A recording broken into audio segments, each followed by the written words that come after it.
mainit na balita ngayong tanghali. Biyahe ng mga bus patungong Bicol at Visayas sa Araneta Terminal sa Cubao fully booked na. North Luzon Expressway handa na sa inaasahang pagdagsa ng mga motoristang uuwi sa mga probinsya ngayong long holiday. Total ban sa mga paputok posibleng ipatupad ng pamahalaan kung tataas ang bilang ng mga mabibiktima ng firecrackers sa pagpapalit ng taon ayon sa Department of the Interior and Local Government. Pangulong Rodrigo Duterte na panatili ang mataas na trust rating batay sa fourth quarter survey ng social weather stations. Bagyong papangalanang Nina inaasahang papasok sa Philippine Area of Responsibility o HIPAR mamayang gabi o bukas. Posibleng maging epekto nito sa bansa, pinaghahandaan na ng NDRRMC. Mahigit 1,000 residente sa pinakamalayong barangay sa Bondok Peninsula, Quezon Province natulungan sa libreng medical mission ng UNTV at Members Church of God International. At grupong Ang Dating Daan ginawaran ng Blood Service Gold Award ng Department of Health, Camarines Norte. Magandang tanghali. Fully booked na ang mga biyahe ng bus na patungong Bicol at Visayas sa Araneta Bus Terminal. Mula sa Cubao, Quezon City, may report si Joan Nano live. Joan. Pagdagsa ng mga pasahero dito sa Araneta Bus Terminal na magsisiuwian sa kanilang mga probinsya upang samantalahin ang bakasyon ngayong holiday season. Sa ngayon, Floor, ay fully booked na ang ilang mga biyahe ng mga bus dito sa terminal. Kabilang na nga dyan ang mga biyahe patungong Aklan, Capiz, Iloilo, Antique, Masbate, Northern Samar at Matnog, Sorsogon. Ipinatutupad rin dito ang mahigpit na seguridad kung saan masusing iniinspeksyon ang bawat bagahe ng mga pasahero. Nakadeploy rin ang ilang mga tauhan ng Philippine National Police upang mapanatili ang peace and order sa buong terminal. Narito rin ang ilang miyembro ng PNP Highway Patrol Group upang mahigpit na ipatupad ang Oplan Isnabero laban sa mga mapang-abusong taxi drivers. As of 10:30 AM nga, nasa 10 mga taxi driver na ang naisyuhan ng ticket ng PNP HPG matapos nga na mahuling nangongontrata ng mga pasahero. Nagsasagawa rin ngayon ng inspeksyon ang mga taga-LTFRB at LTO upang masiguro na nasa kondisyon para bumiyahe ang mga bus, gayon din yung mga driver at para nga tiyakin ang kaligtasan ng mga pasahero. Tinitignan rin ng mga ito kung tama yung nakasaad na ruta sa kanilang mga prangkisa. Floor, sa mga kababayan natin na ngayon pa lamang pupunta dito sa terminal, sa mga oras nga na ito ay talaga namang siksika na dito. Yung mga walkway ay hindi na masyadong madaanan dahil yung mga pasahero ay doon na mismo nakaupo at naghihintay ng mga bus na kanilang masasakyan. At dahil nga sa dami ng mga tao na naririto ngayon sa terminal, patuloy ang paalala ng PNP sa ating mga kababayan na maging maingat at bantayang mabuti yung kanilang mga kagamitan. Huwag na basta-basta magtitiwala sa mga hindi nila kakilala dahil sa mga ganitong panahon nga rin sinasamantalayan ng mga kawatan. At yan muna ang latest live pa rin mula dito sa Cubao. Balik sa iyo, Floor. Joan Nano, nagulat mula sa Cubao, Quezon City. Handang-handa na rin ang North Luzon Expressway sa pagdagsa ng mga motorista na uuwi sa kanilang mga probinsya dahil sa mahabang holiday. Mula sa NLEX Traffic Monitoring Center, may report si Nestor Torres live. Nestor, anong sitwasyon dyan? Yes, Floor, magandang umaga. Maluwag pa rin ang daloy ng mga sasakyan sa kahabaan ng North Luzon Expressway ngayong araw. Ayon sa pamunuan ng NLEX, inaasahang bukas pa ng hapon maramdaman ang pagsisikip ng trapiko dahil sa pagdagsa ng mga babiyahe pauwi sa mga probinsya ngayong weekend. Sa pagtaya ng NLEX, hindi bababa sa 200,000 na sasakyan ang maglalakbay ngayon sa NLEX na mas mataas kumpara sa daily average na 180,000 kada araw. Wala namang pre-towing ang NLEX sa mga masisiraan ng sasakyan, subalit may alok naman silang libreng medical assistance sakaling magkaroon ng aksidente sa daan. Sa mga motorista, maigpit na pinatutupad ng NLEX ang 100 km per hour na speed limit sa mga Class A na mga sasakyan at 80 km per hour sa mga bus at mga truck. Tiyakin rin na nasa maayos na ang kondisyon ng sasakyan. maayos ang preno at baterya, may supply ng tubig, gasolina at sakto ang hangin ng gulong bago bumiyahe upang huwag magkaaberya. Sakaling masiraan ng sasakyan, maaari namang tumawag sa NLEX hotline na 02-5000 o bumisita sa North Luzon Integrated Guide Travel Advisory System sa website na www.tollways.net.ph upang makita ang sitwasyon ng trapiko mula Balintawak hanggang Dautol Plaza. Samantala, kaninang alas 7 ng umaga, isang aksidente ang naganap sa bahagi ng kilometer 27 plus Bukawi northbound kung saan sumabog ang gulong ng isang SUV at bumangga sa lamppost. Sugatan ang driver nito na kaagad isinugod sa St. Paul Hospital sa Bukawi. At sa ngayon ay maluwag pa din ang daloy ng mga sakyan sa NLEX at merong mga 78 na CCTV camera na nakahanda floor ang NLEX para doon sa makita ang sitwasyon ng daan sa kahabaan ng NLEX. At yan mo ng ating latest live mula dito sa NLEX. Balik sa iyo, Flor. Nestor Torres, nagulat mula sa NLEX Traffic Monitoring Center. Handa na rin ang PNP-HPG na bumalik at tumulong sa pagmamando ng trapiko sakaling lumala pa ang matinding traffic sa EDSA. Wala sa Camp Crame, may report si Lea Ilagan live. Yes, Lea. Magandang tanghali sa iyo, Lakay. Bukas nga ang PNP Highway Patrol Group na postihan muli ang EDSA. Ito'y bunsod na rin ang report ng maraming motorista, lalo na ang mga bus driver sa EDSA, ang hindi gumagalang sa mga tauhan ng MMDA. Ayon kay Garjola, sinanay na ng PNP-HPG ang MMDA sa mga tamang pamamaraan sa pagsasaayos ng traffic, lalo na sa EDSA. Panawagan din ni Garjola sa mga motorista, igalang ang mga taga-MMDA dahil may kasanayan ang mga ito na mga laga sa traffic. Banggit pa ni Garjola na malaking ambag din sa pagsisikip ng trapiko ang kawalan ng disiplina ng ilang motorista na hindi sumusunod sa batas trapiko.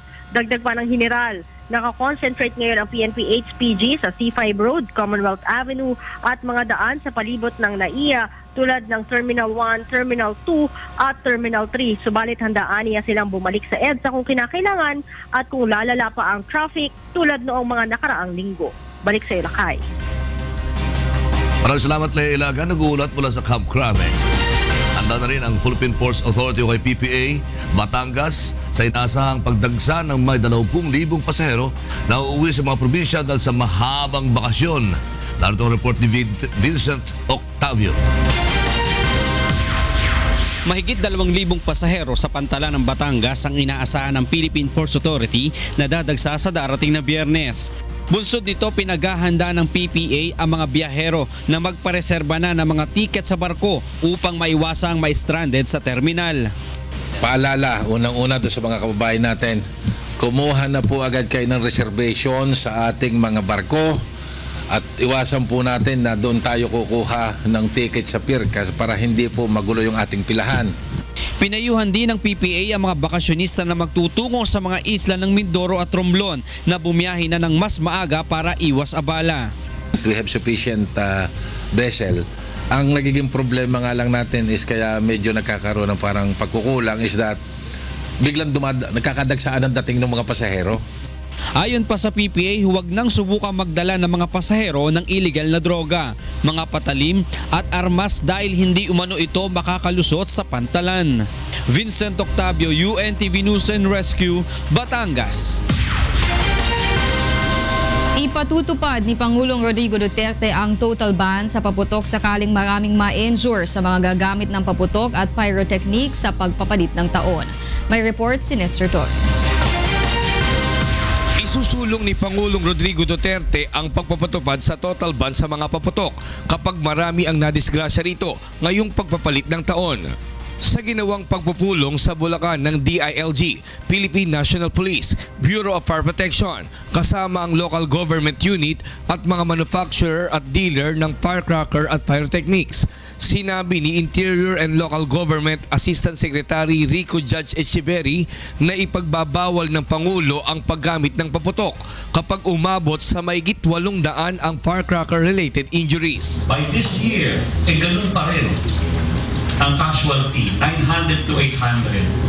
Eh, nako, alam niyo siguro ang mangyayari.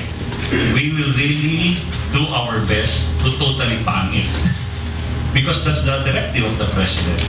Batay sa tala ng Department of Health, mula noong December 21, 2015 hanggang January 5, 2016, umabot sa 969 ang firecracker-related injuries kung saan isa rito ang nasawi. Kaya naman nais ni Pangulong Duterte na maging ehemplo ang Davao City at ipatupad ang total firecracker ban sa buong bansa.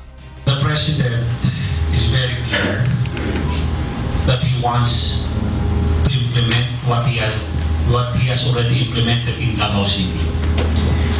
Total ban of all fireworks and firecrackers because of health issues and concerns. Kaya po sa Davao, totally wala. He was hoping that this could be implemented throughout the Philippines. At dahil kilalang firecracker capital ng bansa, titiyakin naman ng lokal na pamahalaan ng Bulacan ang maigpit na pagbabantay sa mga pagawaan at tindahan ng paputok sa Bulacan. Payo naman ng Department of Trade and Industry sa mga bibili at gagamit ng firecracker at pyrotechnics. Tiyakin na ang produktong gagamitin ay mayroong Philippine Standards o PS Mark upang masigurong dumaan sa pagsusuri ng DTI at ligtas gamitin. Na dapat po may PS po lahat. At to say po kasi, ang medyo may kahirapan po kasi ang pag-secure ng product standard because of this is a quality management system that a certain manufacturer, para pong ISO to once the product is tested through a factory audit, may safety measures na po siya. Samantala, nagsagawa naman ng fireworks display kagabi sa Kapitolyo ng Bulacan bilang pagsang-ayon ng lokal na pamahalaan sa panukalang paggamit ng pyrotechnics o pailaw sa halip ng mga paputok. Nestor Torres, UNTV News and Rescue, Bulacan. Nagdeklara ng tigil putukan si Pangulong Rodrigo Duterte sa New People's Army kaalinsabay ng pagdiriwang ng 81st anniversary ng Armed Forces of the Philippines kahapon. Inihayag rin ni Pangulong Duterte na maglalaan ang pamahalaan ng 2 milyong pisong pondo bilang tulong sa mga sumasailalim sa drug rehabilitations na walang pambili ng gamot. Narito ang report ni Leslie Longbowen. Sa 81st anniversary ng Armed Forces of the Philippines kahapon, panauhing pandangal si Pangulong Rodrigo Duterte. Dito ipinahayag niya na malayang makabababa ng lungsod ang New People's Army kung makikiisa sila sa idineklarang ceasefire ni Pangulong Duterte ngayong holiday season. As agreed with some of the local religious leaders, I will honestly ask you sincerely for a ceasefire, depende na lang po on the response of those who we would like to embrace as brothers. Pero hindi kasama dito ang mga kriminal o terorista. May panawagan rin siya sa MNLF at MILF. Pati na ang mga MI, pati MN. Kung baba kayo, spend time. It's your festivity, but it's ours, Christians, and we would like you to share the moment with us. Naglaan rin ng punong ehekutibo ng 2 bilyong pisong pondo para tulungan ang mga kababayan nating walang pambili ng medisina at mga sumasailalim sa drug rehabilitation program. Hinikayat niya rin ang mga kampo ng militar na buksan at tulungan ang mga mahihirap. Nagpapasalamat ang hukbong sandatahan sa pagsuporta ng Commander-in-Chief sa kanila kaya't mataas ang moral ng mga sundalo. Full force ang AFP units kahapon. Presente rin ang mga dating AFP Chief at dating Pangulong Fidel V. Ramos, Gloria Macapagal Arroyo at dating Senador Juan Ponce Enrile. Ipinagmalaki ni AFP Chief of Staff General Eduardo Año ang mga naging accomplishments ng AFP. A total of 44.27 billion pesos worth of projects have been completed as of December 2016. Another key accomplishment for the year is the peaceful and orderly conduct of the national and local elections last May. Leslie Lomboan, UNTV News and Rescue, Philippines. Ngayong gabi, inaasahang papasok sa Philippine Area of Responsibility ang bagyong papangalanang Nina. Alamin natin ang detalye sa pamamagitan ni Ray Pelayo. Ray? Yes, Flor, papalapit sa Philippine Area of Responsibility itong tropical storm Nocten sa kanyang international name. At mamaya ng gabi o bukas ng madaling araw ay posibleng ito ay pumasok na ng Philippine Area of Responsibility. Sa ngayon ay isa itong tropical storm lalo pa lumakas sa taglay na lakas ng hangin na 65 km per hour at yung pagbugso ay abot sa 80 kph. Kumikilos ito pa west-northwest sa bilis na 23 kilometro kada oras.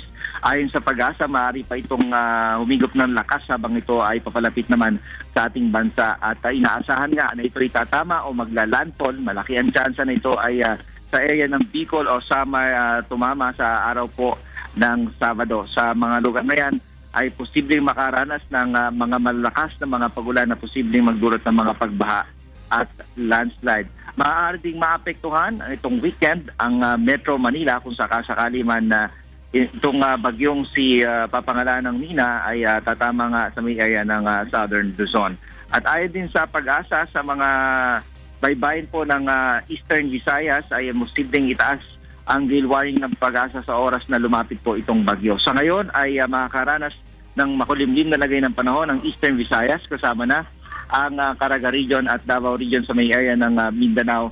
Dahil sa mga pag-ulap na nakita dyan ng Pag-asa, makakaranas po ng mahina hanggang sa katamtamang mga pag-ulan. Sa Northern Luzon po, particular yung Cagayan Valley, Cordillera at Ilocos Region ay makakaranas naman po ng mahinang mga pag-ulan. Sa Metro Manila at labing bahagi naman ng ating bansa ay makakaranas po ng isolated rain showers and thunderstorms. Pumala ng Pag-asa, huwag maging kampante sa weekend dahil malakas itong bagyo na lalapit sa ating bansa. Flor? Maraming salamat sa iyo, Ray Pelayo. Nagulat mula sa Quezon City. Samantala, naka-alerto na National Disaster Risk Reduction and Management Council o NDRRMC sa maaaring maging epekto ng bagyong Nina sa bansa. Mula sa Campo Aguinaldo may report si Brian De Paz live. Brian! Flor, magandang tanghali. Nagkaroon ng press conference ang National Disaster Risk Reduction and Management Council kaugnay sa epekto ng bagyong Nina. Ngayong araw nagsagawa sila ng meeting. Katuwang ang mga ahensya ng pamahalaan sa ilalim ng NDRRMC, tinalakay na nila yung epekto ng bagyo at pinaghahandaan ang mga dapat gawin ng pamahalaan. Pinangunahan ni Project NOAA Head Mahar Lagmaya ang pagtalakay sa magiging lawak ng ibubuhos ng ulan dulot ng bagyo. Inabisuhan na ng NDRRMC ang mga local councils na maging handa at gumawa ng kaukulang hakbang. Pinayuhan ng ahensya ang publiko na patuloy na mag-monitor sa weather update sa pamamagitan ng telebisyon, radyo at social media. Nakabantay din ang NDRRMC sa pagtama ng bagyo sa Bicol Region dahil na rin sa posibleng pag-apaw naman ng lahar sa ilang bulkan dito. Balik sa iyo, Flor. Maraming salamat sa iyo, Brian De Paz. Nagulat mula sa Campo Aguinaldo. Nakalaya na ang 600 Chinese nationals na dinakip dahil sa illegal na pagtatrabaho sa Fontana Casino sa Clark, Pampanga. Ayon sa Department of Justice, nagpiyansa mga Chinese ng may 30 milyong piso sa pamamagitan ng law firm na humahawak sa kaso ng may-ari ng Fontana na si Jack Lam. Bagamat nakapagpiyansa na mga Chinese nationals na nakatitine sa Fontana Convention Center, ay hindi pa rin papayagan ng pamahalaan na makalabas ng bansa ang mga ito dahil sa kinakaharap na kaso. Sa ngayon, may 640 pang Chinese nationals ang pinipigil sa loob ng Fontana Convention Center ng mga otoridad. Ipinasusuli naman ni Justice Secretary Vitaliano Aguirre kay Bureau of Immigration Commissioner Jaime Morente ang 20 milyong pisong bahagi ng 50 milyong pisong extortion money mula kay Jack Lam. Tinaningan ni Aguirre si Morente ng hanggang alas 5 ng hapon ngayong araw para isauli sa DOJ o sa NBI ang 20 milyong piso. Ang pera ay sinasabing suhol ni gambling tycoon na si Jack Lam para makalaya ang mga undocumented Chinese nationals na nagtatrabaho sa Fontana Casino sa Clark, Pampanga. Nauna nang inamin ni Morente na pinayagan niya si dating Acting Immigration Intelligence Chief Charles Calima na magsagawa ng counterintelligence operations sa Fontana. Ang 50 milyong piso ay tinanggap nila Associate Commissioner Al Argusino at Michael Robles mula kay Lam. Gagamitin ng 20 milyong piso na ebidensya sa gagawing investigasyon sa mga sangkot sa extortion activities sa casino gambling tycoon na si Lam. Pinaigting na ng Philippine National Police o PNP ang pagbabantay laban sa umano'y extortion activities ng mga armadong grupo na nagpakilalang New People's Army sa mga negosyante sa Davao. Nakitong report ni Victor Cosal.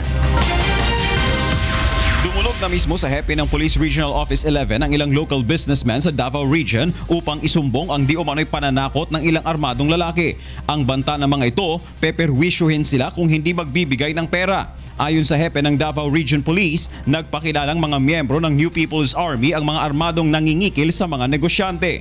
I challenge the NPA kung hindi nila members yun, then policy ba nila yon na takutin yung ating mga businessmen, yung ating mga mamamayan? Apila ng pulisya sa iba pang mga negosyante na nabibiktima ng extortion activities ng ilang armadong grupo, isumbong sa kanila ang mga ito upang mabigyan ng kaukulang aksyon. Mas pinaigting din ng PNP ang kanilang pagbabantay sa mga komunidad upang masawata ang iligal na aktibidad. Itong mga businessmen, mga dati rin pong mahihirap yan na nagpursige nung umasenso, hihingan lang ng ganun-ganun. Parang nagpapasasa naman yata sa pawis ng iba yung nasa kabila. Victor Cosare, UNTV News and Rescue, Davao City.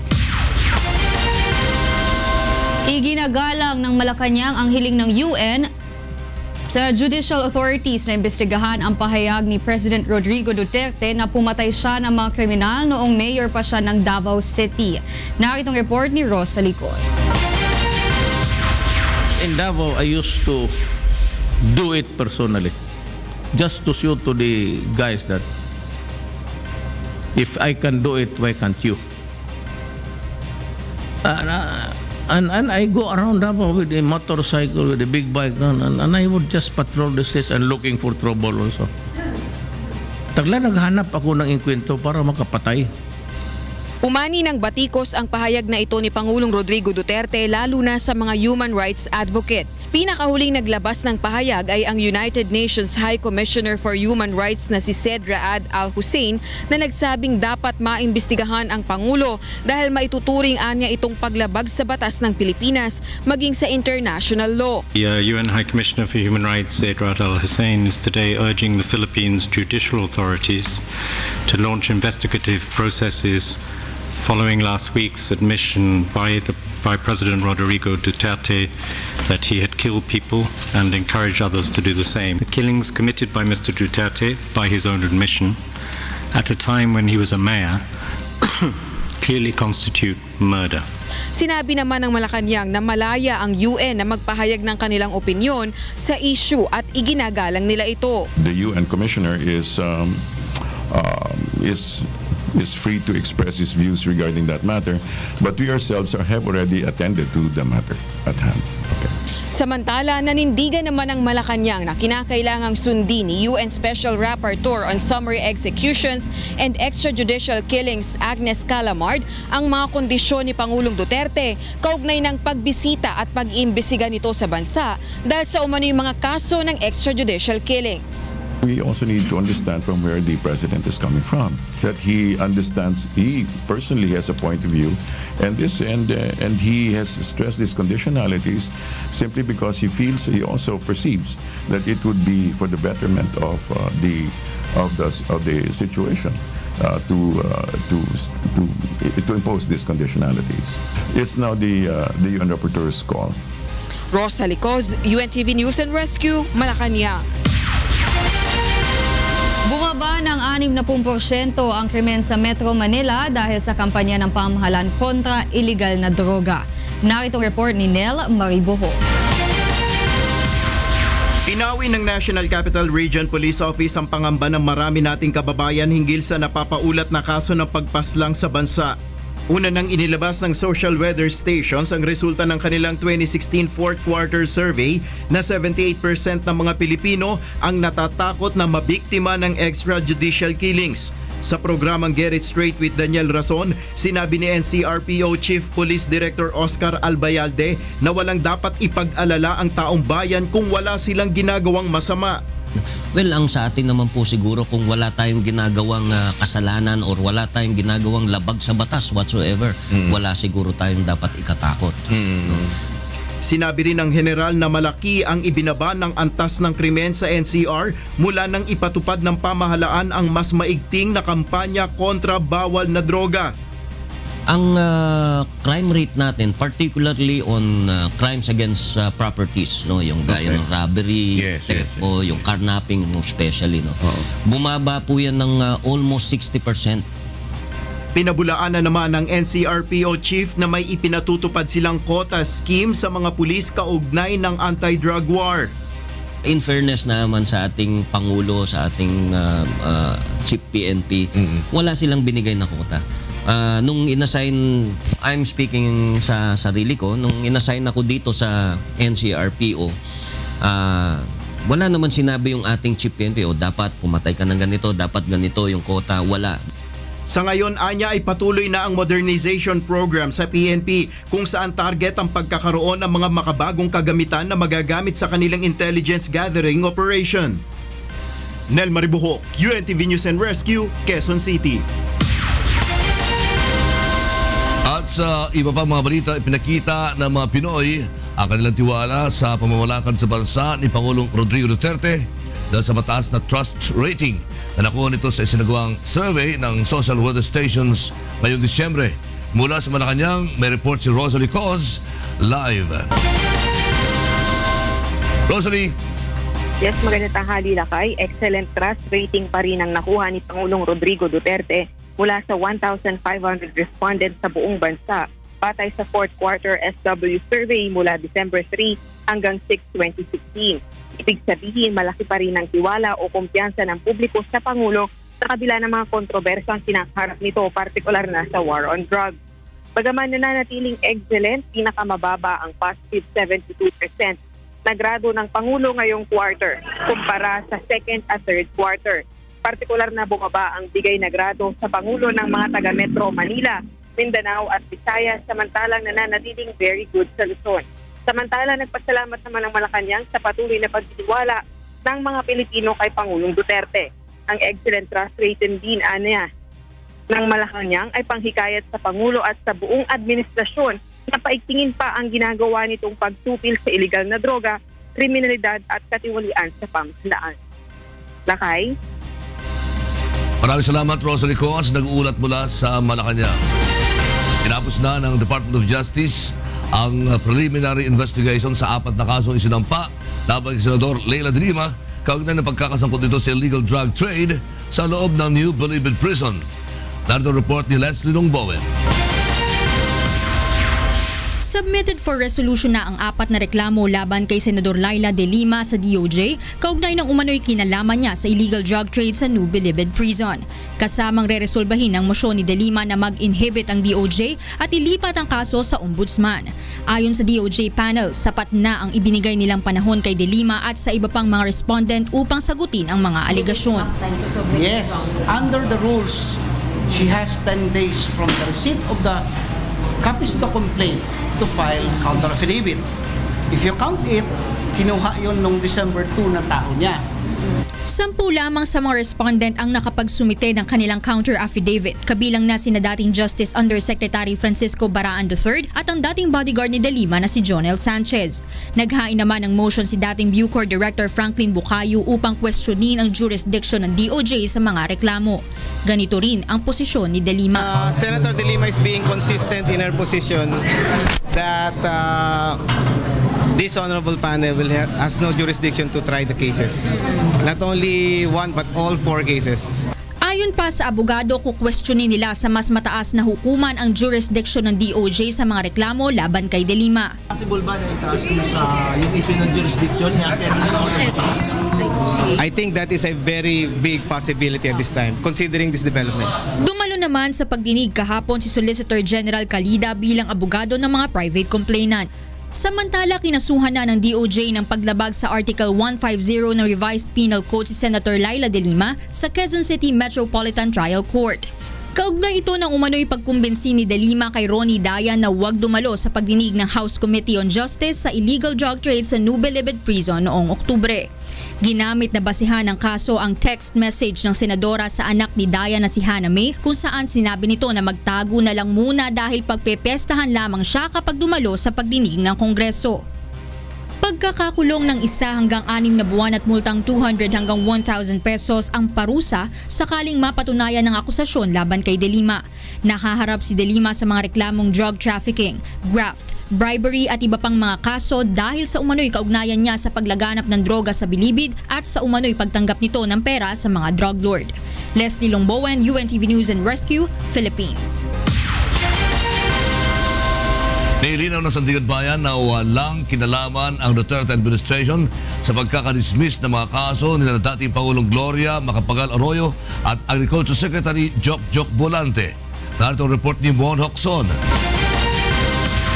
Nilinaw ni Sandigan Bayan Presiding Justice Amparo Cabutahe Tang na hindi impluwensyado ng sinuman, lalo na ng kasalukuyang administrasyon ang mga inilalabas nilang desisyon. Ito ay matapos na umani ng pagpuna ang pagka-dismiss ng kaso ng ilang high-profile official, gaya ni na dating Presidente Gloria Macapagal Arroyo at Department of Agriculture Secretary Jok Bolante. Ayon kay Cabutahe Tang, nagkataon lamang na nailabas nila ang mga resolusyon sa mga naturang kaso sa panahon ng Duterte administration. The court will never be swayed. We have been saying this. The court will not be swayed by, change in governments, change in the political leadership, because we adhere strictly to the requirement that whenever we render judgments or promulgate resolutions, it should be based on what is before us, meaning the evidence that is before the court. Dagdag pa nito, kumpara noong nakaraang taon, totoong bumilis ang pagproseso ng mga kaso sa Sandigan Bayan, lalo na at mayroong 2 division na nadagdag. Hindi rin anya totoo na inuuna nila ang mga high-profile officials, kundi pantay-pantay ang pagtrato nila sa kaso. Sinabi ni Presiding Justice Cabutahe Tang na asahan ang mas marami pang disposal ng mga kaso sa susunod na taon dahil tinututukan nila na madesisyonan ng kaso ng Coco Levy Fund at PDAF cases. Conducting an inventory of our cases, and we are trying to look into the areas where there has been delay and what has caused the delay, para so that we can address itong mga issues na ito to speed up the resolution of the cases. Sa kasalukuyan, marami pang mga nakabinbin na kaso ang ilang high-profile official sa Sandigan Bayan. Kabilang dito si dating Vice Presidente Jejo Marbinay. Nakabinbin rin ang kasong graft case ni suspended Senator JV Ejercito at dismissed Makati Mayor Junjun Binay at lahat na sangkot sa PDAP scam. Mon Hocson, UNTV News and Rescue, Sandigan Bayan. At ngayon naman, alamin natin ang mga balita mula sa iba't ibang panig ng Pilipinas. Ihatin na ating kasambahay na si Frima Salonga Gloria. Maya paugto, Frima. Maya paugto, Lakay. At iniingke katamong balita ay bating miyayaliwang lugar, kingke katamong bansa. Mitas siyang 60% o may giting 4,000 ing kaso ng dengue ang metala king Eastern Visayas ngayon 2016 kumparaan niyang milabasang banwa. Ining balita ng Jeneline Gakit. Nababarakan Department of Health otro nga pagkitaasan kaso ng dengue ha Eastern Visayas yan nga tuig. Sumalaha DOH Region 8, 60% ani ginataas ang dengue cases yan na. Nga ada unom kayukot kumpara haton 2015 nga sobra usa kayukot lahini. 32 na gihapon ang naililista nga namatay tungod hindeng gaya na nga tuig. Isplikar hit DOH, humataas ang dengue cases makalabay hintulo o 4 ka tuig sumalaasay kulhini. Well, expected natin because itong dengue nakataas yan every 3 to 4 years may cycle nila. So this is the 4th year na kinanglan na magkataasan natin cases. Expected natin. Tungod accumulation of susceptible. May lamang ko mga tao nga waray kasakitin dengue. Amo init yan nasasakit ka na yung dengue.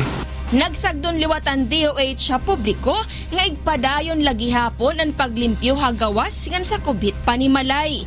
Pero may gihapon i-check ang mga gamit nga po pwede pagbalayan hinlamok sugadan flower base ngan aquarium labi na ang mga ruba nga kalidi ngan plastic containers. Kung nakakaabat in mga sintomas hin dengue, mas maupay kung magpakonsulta dayon ha doktor. Gina-encourage namon gihapon an early treatment han mga bata. Kung naghihiranat na sige-sige ang hiranat, talaga bring to the health center. Samtang, sumalaha DOH, haluyo nga dako nga porsyento na ginhataas ang dengue cases sa Eastern Visayas, waray liwat outbreak nga nahisumat harihiyon. Jeneline Gakit, UNTV Notisyangan Bulig, Tacloban, Leyte. Mababahalayang National Nutrition Council king patuloy pamagdakal daring obese king Cordillera Province kaya peyuan ding publiko na midinan lang health diet. Ining report ng Grace Doctolero. May katlo ti kar nga daan kang at 20 kaso ti obesity wenno sobrang kinalukmeg ti pagilian base ti records ti National Nutrition Council. Kinuna ni Rita Papi, NNC Car Nutrition Program Coordinator, nga nangato ti food intake ti rehiyon ta umabot nga ro ti 940 grams kada aldaw kumpara ti national average food intake nga 844 grams laeng. Ti Cordillera met laeng ti adaan kangatuan nga energy food intake nga adan ti pasar ti 2,500 kilocalories kumpara ti 1,800 nga record ti national level. Isungarod nga pinagtigmaanan wenno binagbagaanda dagiti agnaed wenno umili ti nasa unga rehiyon tapno irwamda wenno practicenda ti healthy lifestyle. They showed that Car is the third region with the least percentage of adults with who are insufficiently physically active. We still need to increase physical activity aside from having proper diet. Yeah, I think we have to really find ways of moving ourselves to get physically involved. Siguro exercise, find ways to do some household work perhaps. Mamati met unay ti National Nutrition Council nga dakkel ti maitulong na wenno pagimbagan nga maalat ti kada umili. May tamang siya sa pagpapakain ko. Iniiba-iba ko naman siya, hindi yung laging gulay, isda, iba-iba. Tapos kung ano yung ibang favorite niya, yun pinapakain ko.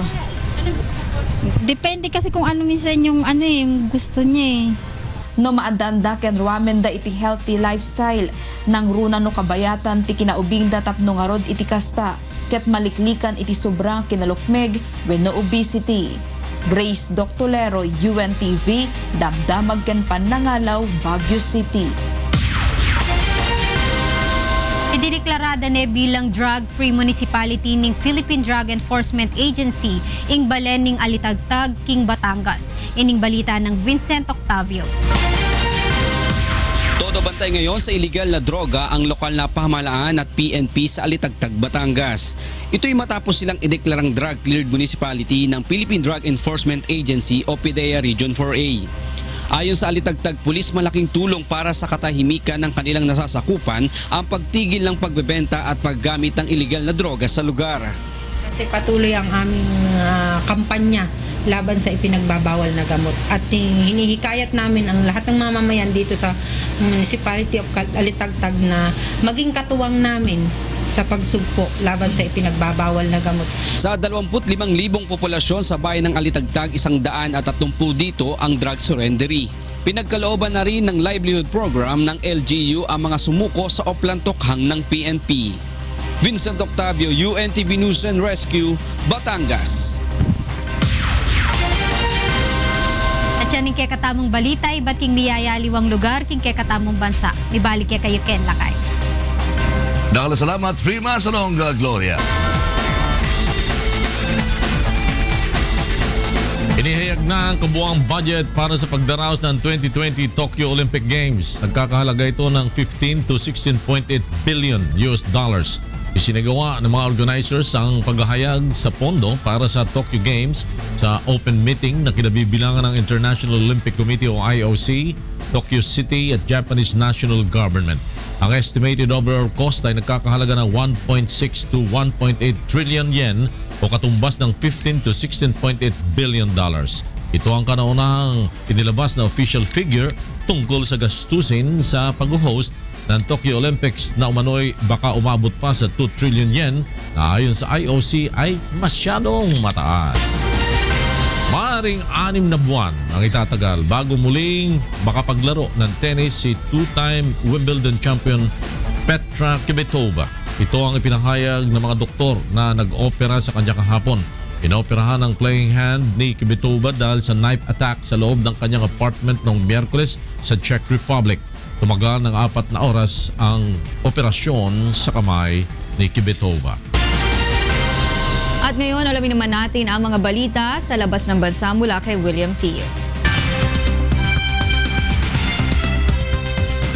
Good afternoon, William. Good afternoon, Wyla, and to all our kasangbahay. Here are the top stories from around the globe.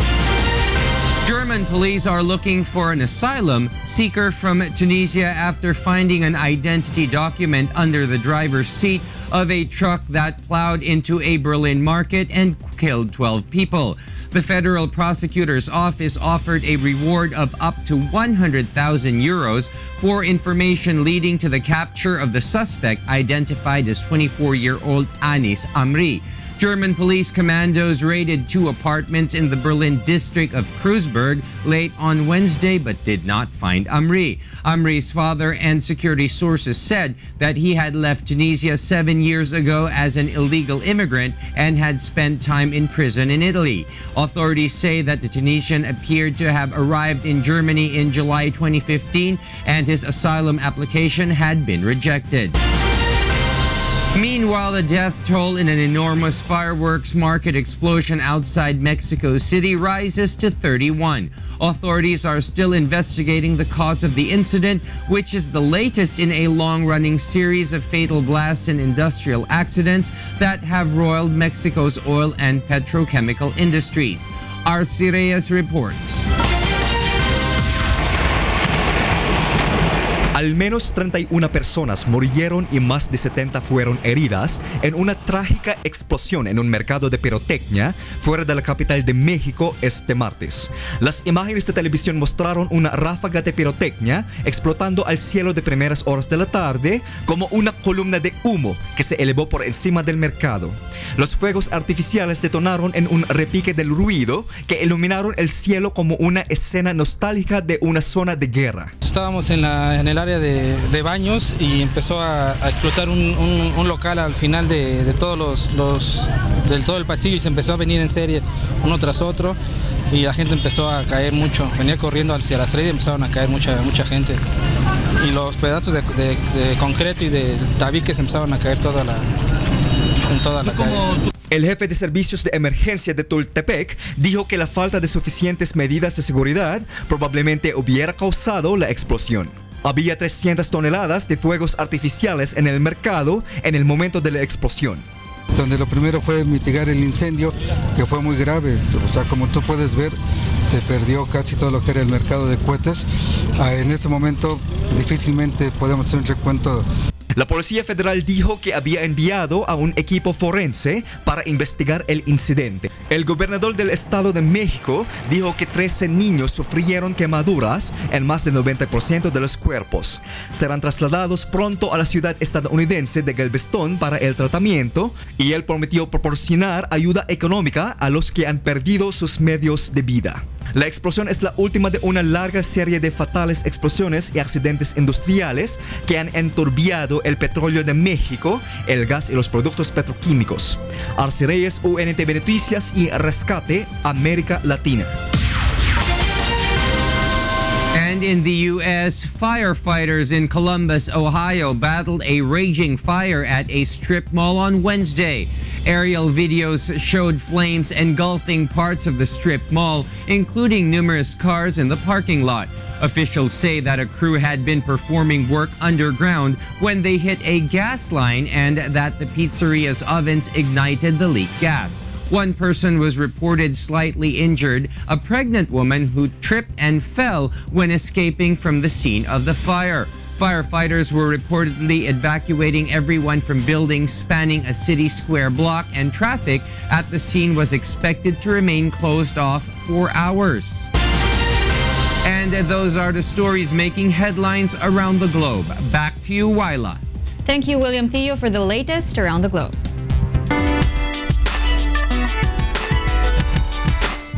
Bago ang Coronation Night sa January 30, maglilibot muna ang mga kandidata ng Miss Universe Beauty Pageant sa summer capital ng bansa upang tuklasin ang mga pasyalan at iba't delicacies. May report si Grace Doctolero. Pinaghahandaan na ng pamunuan ng Hotel and Restaurant Association of Baguio ang nalalapit na pagbisita ng 24 na kandidata ng Miss Universe sa lungsod sa January 17. Isang araw na maglilibot ang mga kandidata sa City of Pines, partikular na sa mga kilalang tourist attractions dito, gaya ng Botanical Garden, The Mansion, Wright Park, Mines View, Burnham Park at maging sa Strawberry Fields sa La Trinidad, Benguet. Typically, foreigners would always think of the Philippines as a beach resort. It's not well known for mountain resorts, but through showcasing the beauty of Baguio, most foreigners will discover that there's another side of the Philippines that is cool, is just totally different from the usual. Plano rin ng HRAB na pakain ang mga kandidata ng mga ipinagmamalaki at masasarap na putahe na sa Cordillera lamang matatagpuan. We're looking forward to a successful staging of the visit of the Miss Universe candidates. Ayon sa HRAB, hindi naging madali ang paghahanda para sa city tour ng Miss Universe delegates dahil kinakailangan pa nilang magbigay ng kabuang 14 million pesos na hosting at guarantee fee sa Miss Universe Beauty Pageant Organization. Ngunit sa kabila ng malaking gastos at mabusising paghahanda, naniniwalang pamahalaang panglungsod na makatutulong ito sa sektor ng turismo at pagninegosyo. Grace Doctolero, UNTV News and Rescue, Baguio City.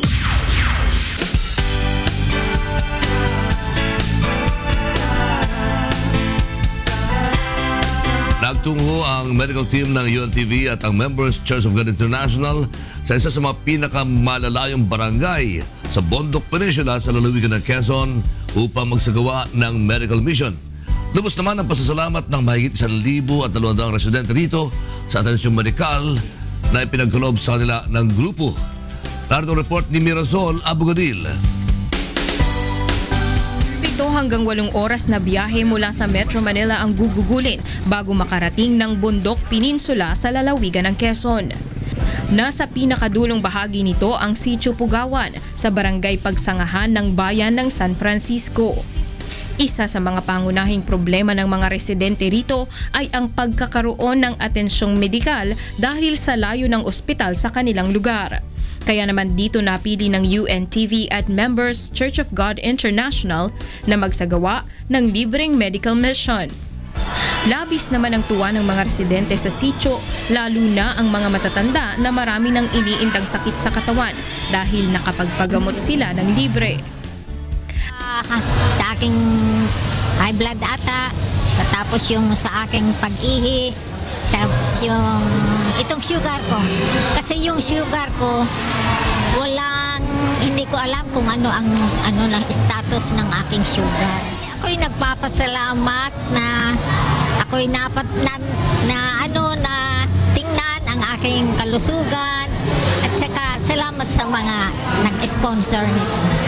Okay naman, nagpapasalamat nga ako. Katulad ko, ako mahirap lang. Wala akong ipagpabalik-balik sa doktor na dito na nagpa-check up na may dumayong katulad ninyo. Maraming salamat nga. Nagpasalamat po ako sa Diyos dahil po sa kanilang kabutihan sa mahihirap. Nakakatulong po. Umabot sa mahigit 1,200 ang napagserbisyuhan sa libreng medical, dental at optical consultation at may mga nabigyan rin ng libreng gamot at salamin sa mata. Ito ang ikatlong pagkakataon na nagsagawa ng medical mission ang UNTV at MCGI sa bayan ng San Francisco sa layuning matulungan ang mga residenteng nasa liblib na lugar. Mirasol Abugadil para sa Serbisyong Kasangbahay. Tumanggap ng Blood Service Gold Award ang dating daan mula sa Department of Health, Camarines Norte. Narito ang report ni Alan Manansala. Binigyan ng pagkilala ng Department of Health Camarines Norte ang mga munisipalidad at ilang grupo sa lalawigan na nakapag-ambag ng malaki sa blood donation program ng Kagawaran para sa taong 2016. Isinagawa ang gawad pagkilala sa Daet Camarines Norte na dinaluhan ng mga stakeholders at mga opisyal mula sa Rural Health Units at Municipal Health Office sa lalawigan. Kabilang naman ang grupong Ang Dating Daan sa ginawaran ng Blood Service Gold Award dahil sa patuloy na pagsuporta sa programa ng DOH pagdating sa blood services.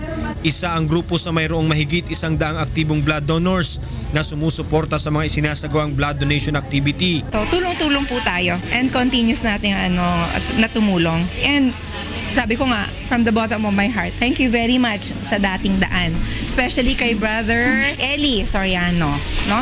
Maraming salamat po. At mabuhay kayo. Nagpapasalamat tayo sa DOH, sa ating grupo na kinikilala tayo sa pamumuno ni Brother Eli Soriano at ni Brother Daniel Rason na tayo ay makatulong sa lahat ng ating pong mga kapwa-tao. Kasama man natin, hindi man natin kasama, lahat ay magawa natin ng mabuti. Samantala, kasabay ng pagbibigay parangal ay tinalakay na rin sa pagtitipon ang ilan sa mga plano ng Health Department, katuwang ang mga regular blood donors group para sa susunod na taon. Pinag-iigtingan namin na magkaroon ng kumbaga yung dissemination na magkaroon ng blood donation doon sa amin kasi ginagawa sa LGU sa RH namin na pumunta doon yung mga gustong mag-donate at binibigyan din namin kasi namin ng kung anong importansya ng pagbibigay ng dugo. Kasi talaga namang continuous tulad nito at the end of the year, nagbibigay tayo ng awards doon sa mga deserving clients, stakeholders na nakakatulong sa ating na ma-improve natin yung blood. Alan Manansala, UNTV News and Rescue, Camarines Norte. At yan ang mga balitang aming tinutukan at inaksyonan. Dahil sa aming pagbabalita, una ang pagkalinga sa kapwa. UNTBC News, may balita saan mang panig ng daigdig. Magandang tanghali at magkita-kita po tayong muli bukas.